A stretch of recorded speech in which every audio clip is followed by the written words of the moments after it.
Welcome to Brigadoon Radio. Brigadoon is the place where entrepreneurs and thought leaders discuss emerging issues shaping commerce and culture. Hey everybody, this is Marc Ross. We thought it'd be a good time to revisit with our good friend, Dr. Mark Stellingworth. Mark and I recorded a conversation in March 15 of 2020, just days into the pandemic. So we thought a year later, let's revisit the topic. So Mark's going to be coming on and we're going to have a good conversation about what we learned, where we're going, and the geopolitics of the vaccine. This is Brigadoon Radio. Mark, how you doing, man? So we are a year after. We actually did a recording on March 15th, 2020. We also just passed the first anniversary when the World Health Organization declared coronavirus, COVID-19, a pandemic. I don't know. What a year, man. A lot's happened. A lot has happened, to say the least.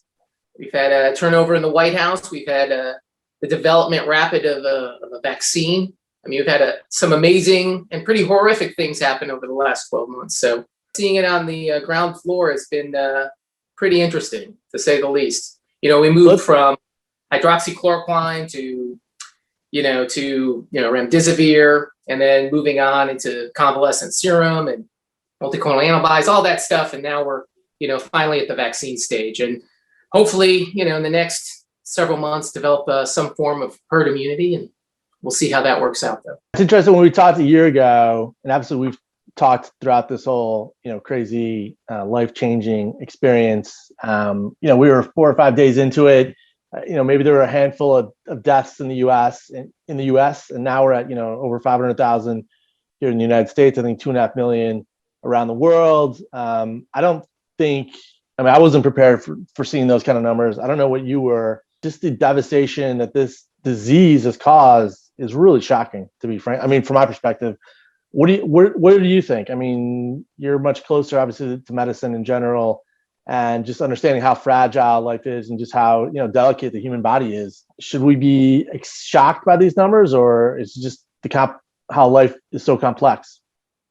Well, I think that obviously any loss of human life in this pandemic has been, pretty tragic. But there are a couple of things that I would reflect upon. One is that the pandemic in itself, 500,000 Americans lost their lives, more than 500,000. But it could have been much worse had we not taken the dramatic steps early March. And then we had, kind of a second and third wave because of, some lightening of the guidelines.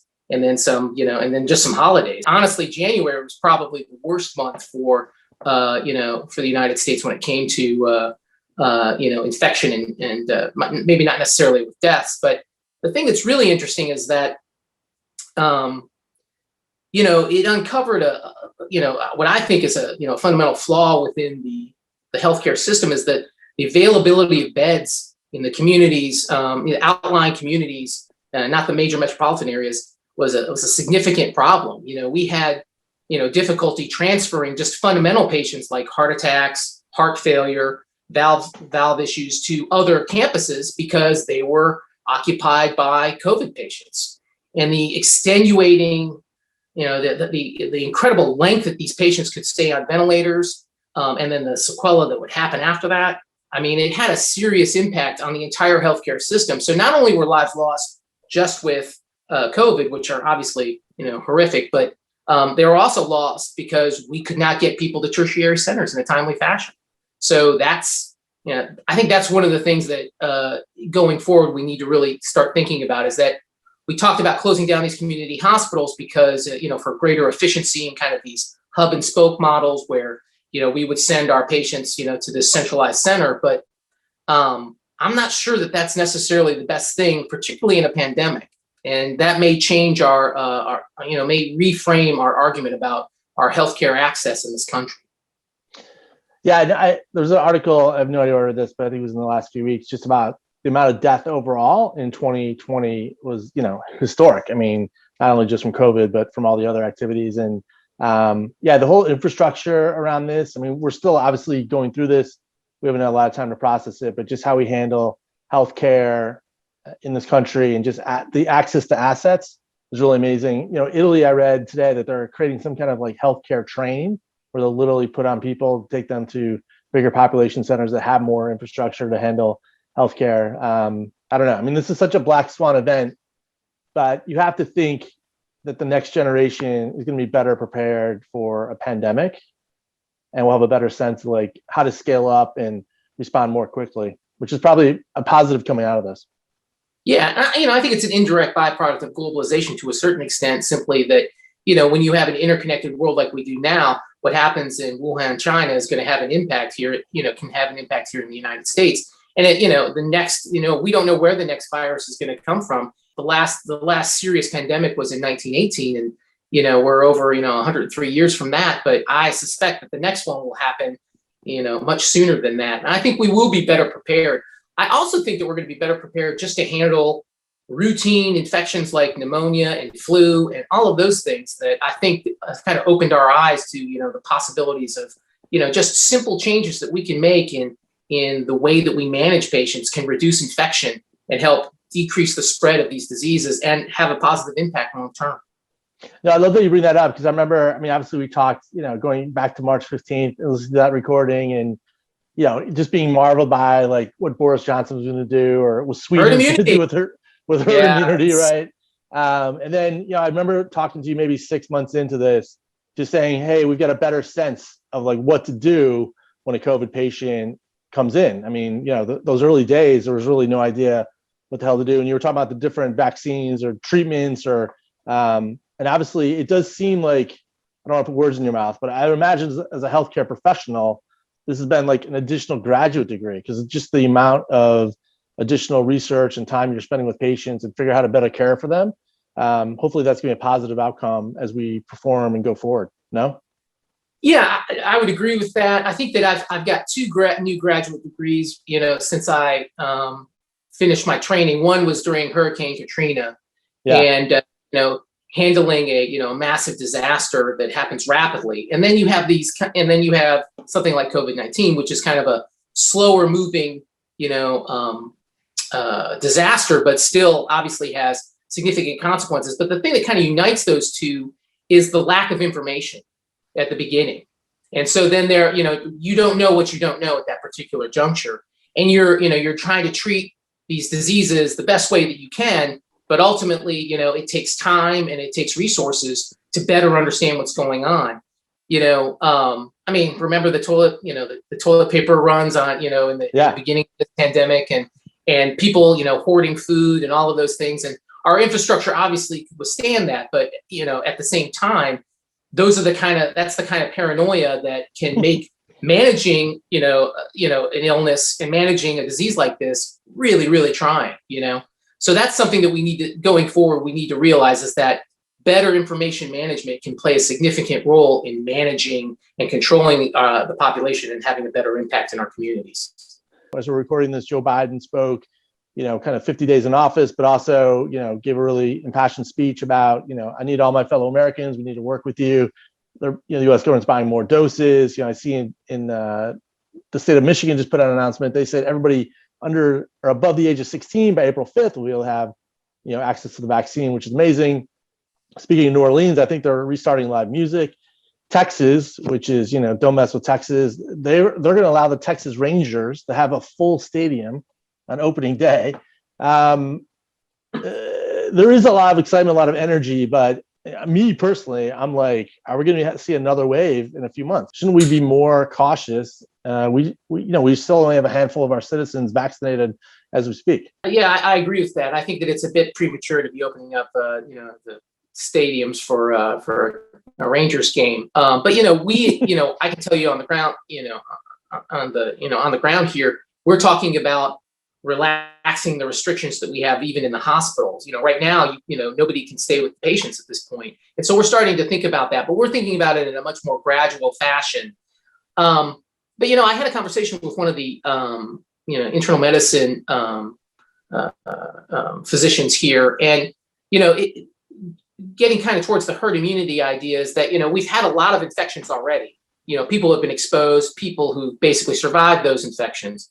And when you add that in conjunction with the vaccine, I think we're probably closer to herd immunity than we actually anticipate. But I think that the CDC is probably reluctant to go forward and be like, yeah, everything's great now. But I think that we have, I mean, I'm cautiously optimistic about this, but I really do think that we've turned a corner. And I really do think that we're probably moving back to normalcy before 2022.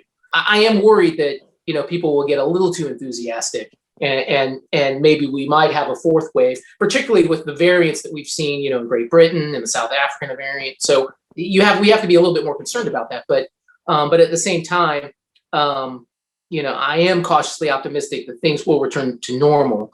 I actually have to say that I thought that Biden's speech was pretty amazing. And I think Politico was pretty spot on when they said that, this is why Joe Biden was elected president. He is meeting that moment, that the loss that he experienced, early on in his career as a senator, basically paved the way for this moment for him to, I think we as Americans recognize that he actually understands the suffering of the common American. And I think that, you won't get much praise from me from President Trump, but I think Operation Warp Speed, played a significant role in the turnout of this vaccine. So he does deserve credit there. But I think that that's the fundamental difference is that, I think that President Trump had a tendency to downplay it, to try and minimize it. And I think that if he had leaned into it, he could still be president at this point. But I think that Biden, because we recognize the suffering that he's had in his biography, he could really give that speech that he gave yesterday. No, 100%. I thought, he's the right man for the job. My wife said while she was watching it, she's like, this is deliciously boring. This is like the guy, there's no theatrics. There's a guy laying out the plan. Also, like physically, the way he was like hunched over the podium, talking and he used the word "my fellow Americans," which I think is super powerful because that, we elect the president from our citizens. And I think he's the right man for the moment. I think the empathy he's gone through, like he's actually buried members of his family, is super impactful. And I thought it was a real turning point. It's interesting you're saying we may already be at herd immunity. CDC is probably going to be a bit. No, that's not what I'm saying. I'm not saying we're at herd immunity. We're closer to it than we actually. Sure. Okay. That's all I'm saying. But we should all still get the vaccine. You would advocate for that. And we should still be cautious and kind of play it safe and don't do anything too crazy, like going maybe to a large sporting event in the short term. I do want to, discuss a little bit about the politics of the vaccine. When it comes to the domestic side, the first vaccine that we had was the Pfizer vaccine, which was basically 2 doses, and but it had to be refrigerated. And because of that, there was limited access of the vaccine in rural areas where I practice. And so I think there was a real fundamental divide about, with that. And I think that also, and this is only anecdotal, and this is just me talking, I'm not speaking for anyone else, but I do feel that there was some resistance in communities of color to actually embrace this vaccine.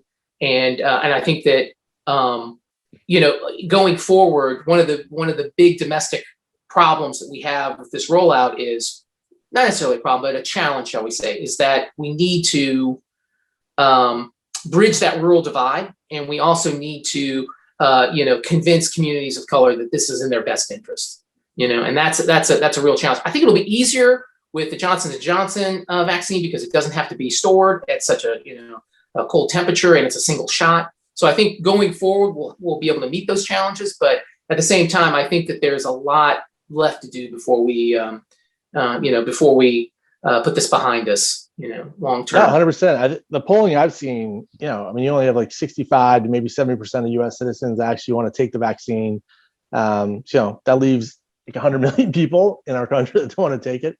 That's a huge number. And also, going across the pond, the AstraZeneca vaccine, which is being manufactured in the UK, already as we're recording this, several nations have either put a hold on that or suspended the use of it because of various, blood clotting issues or people suddenly dying from taking the vaccine. And, there may be no direct causation to that. And it could just be other underlying issues. But certainly there is a resistance for people to take something that is fairly untested. We are only several weeks into this.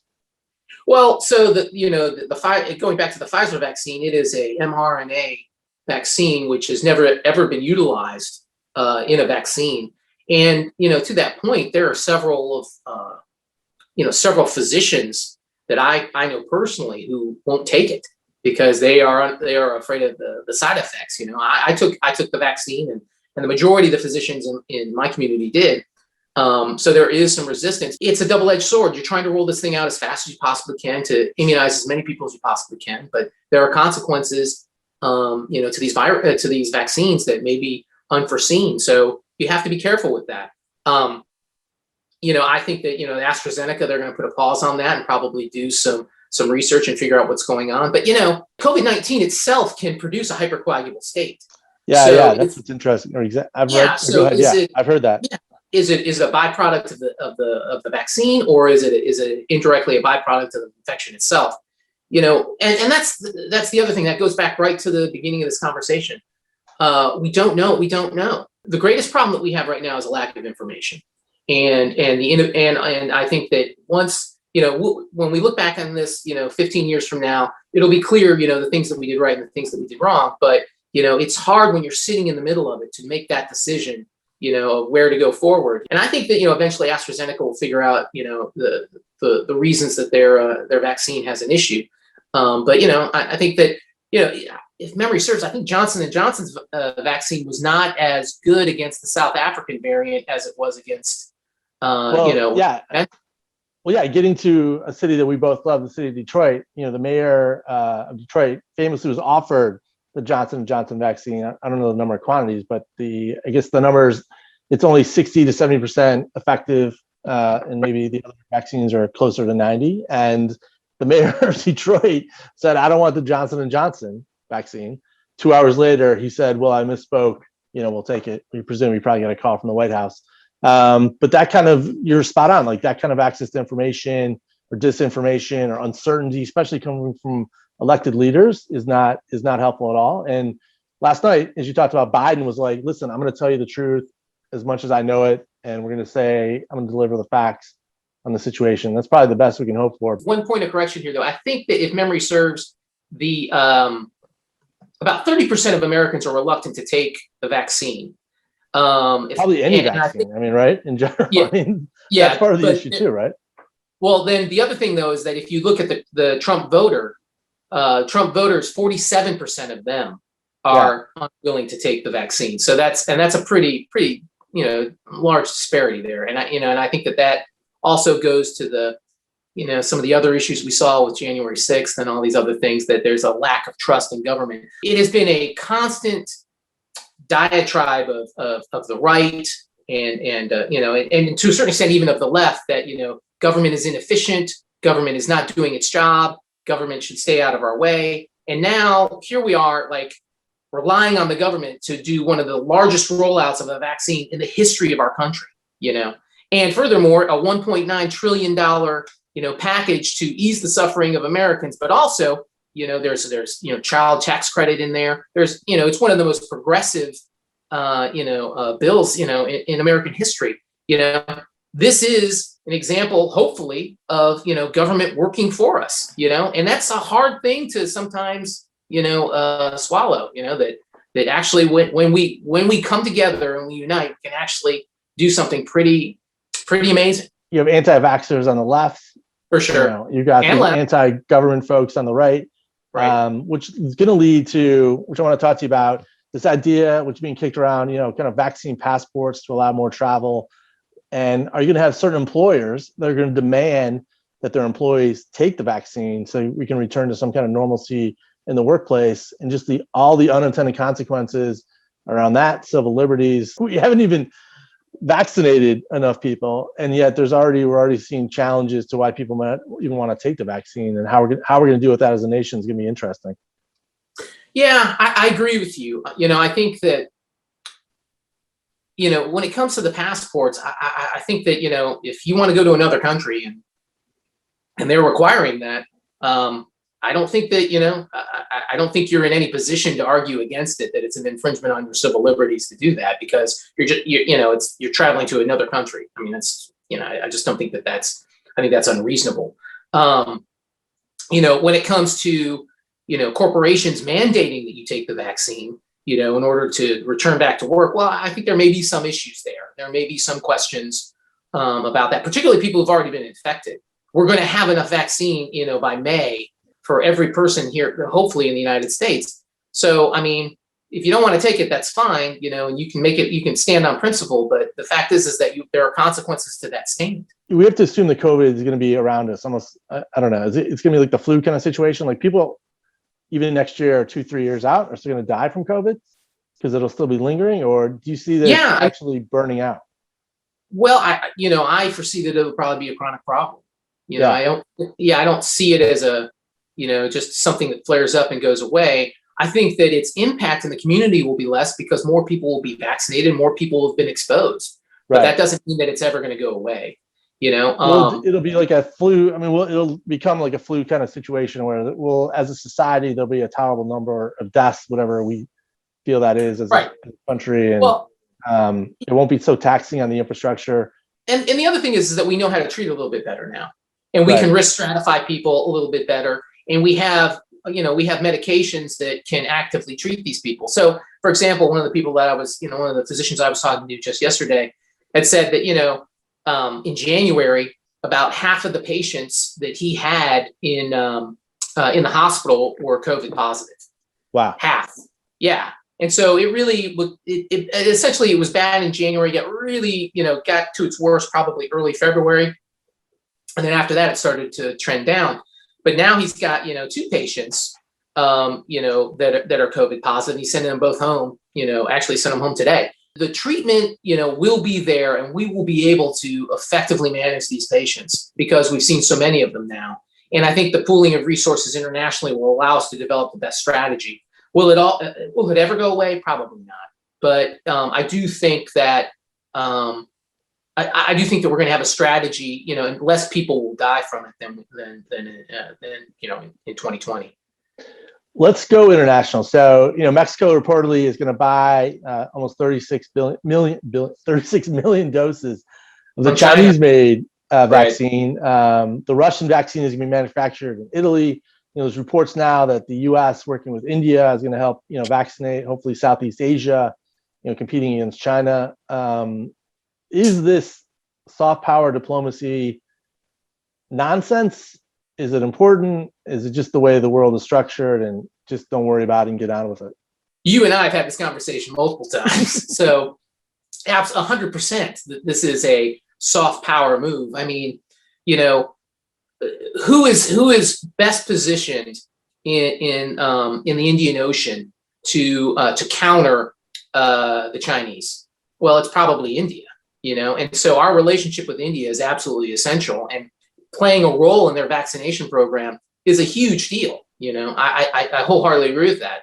Russia, making a play for that also is a power play to demonstrate that they're still in the game when it comes to, international politics. And then obviously the Chinese, it just goes hand in hand with their Belt and Road program and all the other things that Xi is trying to do to demonstrate that he's a capable leader. And I think that, and I think it's even more important for Xi to have a vaccine available to his citizenry than the United States, because I think that the legitimacy of the Communist Party rests on the fact that they take care of their citizens and provide them with some degree of economic comfort, but also I think that having that vaccine plays a huge role for Xi to legitimize his power. Yeah, the China stuff I'm really fascinated by. Their reported deaths and their reported cases are minimal. I mean, I think they're only like 15,000 deaths, 100,000 reported COVID situation. Their vaccine rate is now like 0.4%. Like we're at like 1% of our population, or one for every 100, which I guess is 1%. And then you get the 2022 games, the Olympic Games, that Beijing is going to host, and they're not even going to reach herd immunity in 22 for the Winter Games. I mean, the internal stuff around China, yeah, it's really, really fascinating. And we're living in a world that's much more global, and we've got to trust other nations that are pulling their weight. It's going to be hard to kind of circle that square. I'm going to go out on a limb. I don't think we're going to attend the 2022 Olympics in China. Dr. Mark making news here.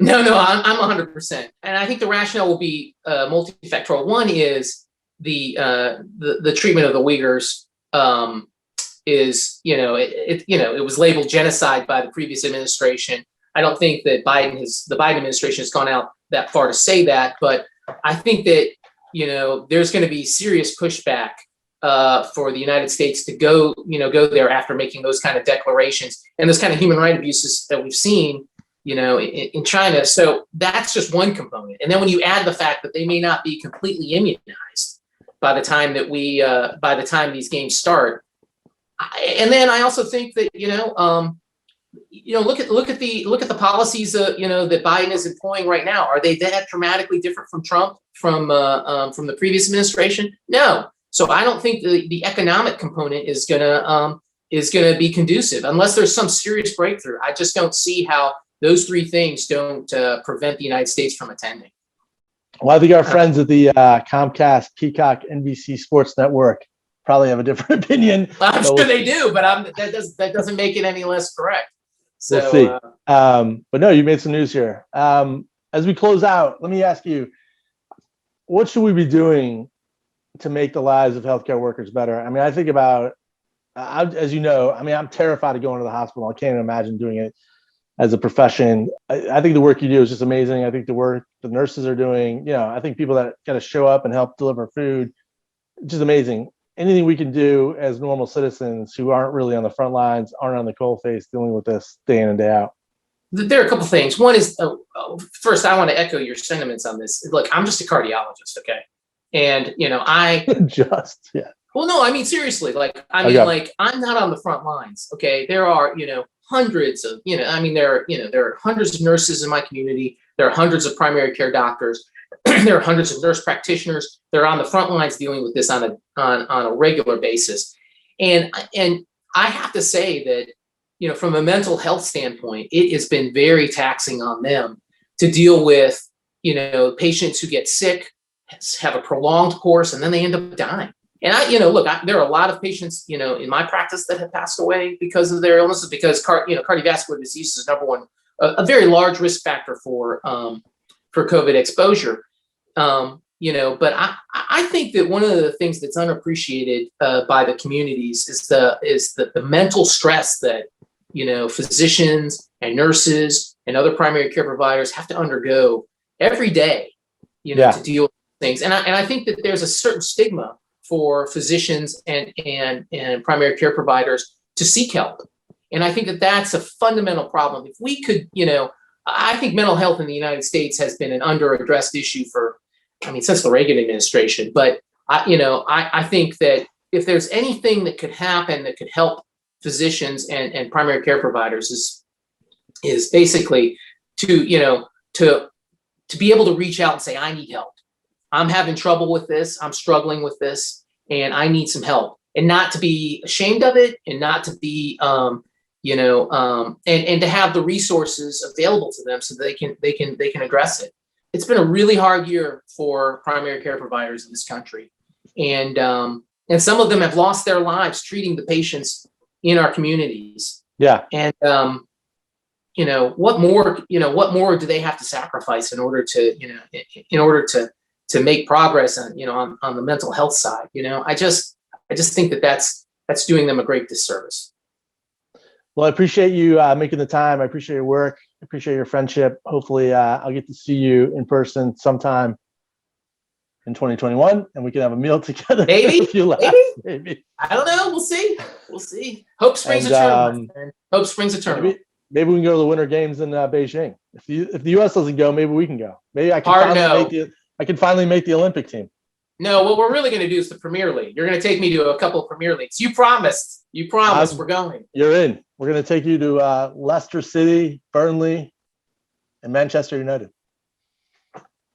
Okay. I've got a question for you, though. Who's going to win? Who's going to win the Premier League? Well, I think Manchester City is well positioned. Locked. They're too far away. Sadly. But they've got a hell of a team. So my Spurs are out now. No chance. Well, I don't know.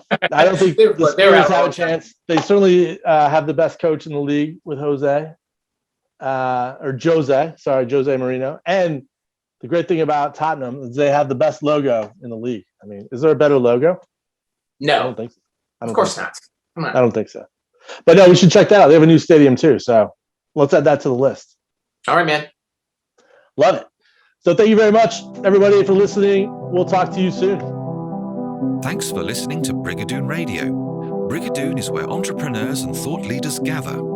For more information, please visit thebrigadoon.com.